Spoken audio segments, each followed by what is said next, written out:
Assalamualaikum warahmatullahi wabarakatuh. Perkenalkan, nama Sarisa Melinda, NIM 2027073 dari kelas 1A.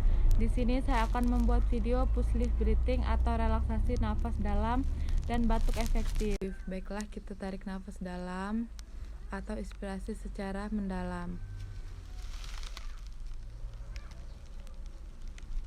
Kemudian saat ekspirasi, kedua bibir kita menutup atau seperti orang bersiul. Saya ulangi lagi, kita lakukan push lift breathing atau tarik nafas dalam.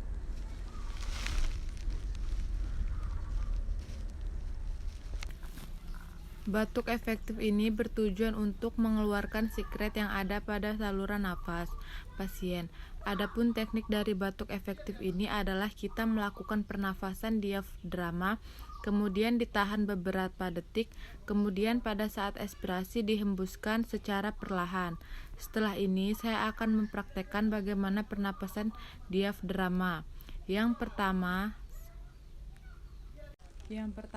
satu tangan di dada dan satu tangan di perut. Kemudian kita rasakan ekspirasi atau tarik napas. Lalu kita hembuskan secara perlahan. Pernafasan diafragma ini dilakukan sebanyak 2 kali. Kemudian kita meminta pasien untuk batuk secara kuat. Baiklah, di sini saya memegang stumpot yang mana sudah berisi cairan risol atau disinfektan, yang mana di stumpot digunakan sebagai tempat sekret pasien batuk efektif.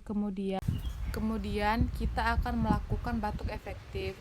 Baiklah, saya akan mencontohkan bagaimana batuk efektif.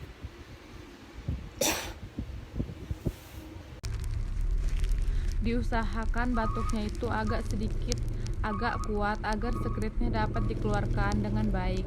Apabila ketika sudah dilakukan batuk efektif namun sekret yang dikeluarkan masih sedikit, maka kita dapat melakukan batuk efektif yang kedua. Namun sebelum kita melakukan batuk efektif yang kedua, kita memberikan waktu istirahat pada pasien. Pada saat waktu istirahat tersebut, kita dapat memberikan minuman air putih hangat kepada pasien yang bertujuan untuk melancarkan atau mengencerkan sekret yang ada di dalam saluran nafas pasien. Baiklah Pak, karena sekret yang Bapak keluarkan masih sedikit, saya akan memberikan Bapak air hangat yang bertujuan untuk memperlancar sekret ya Pak. Maaf ya Pak. Tindakan batuk efektif dilakukan maksimal 2 kali, tidak boleh terlalu sering karena akan menyebabkan pasien tersebut hipoksia.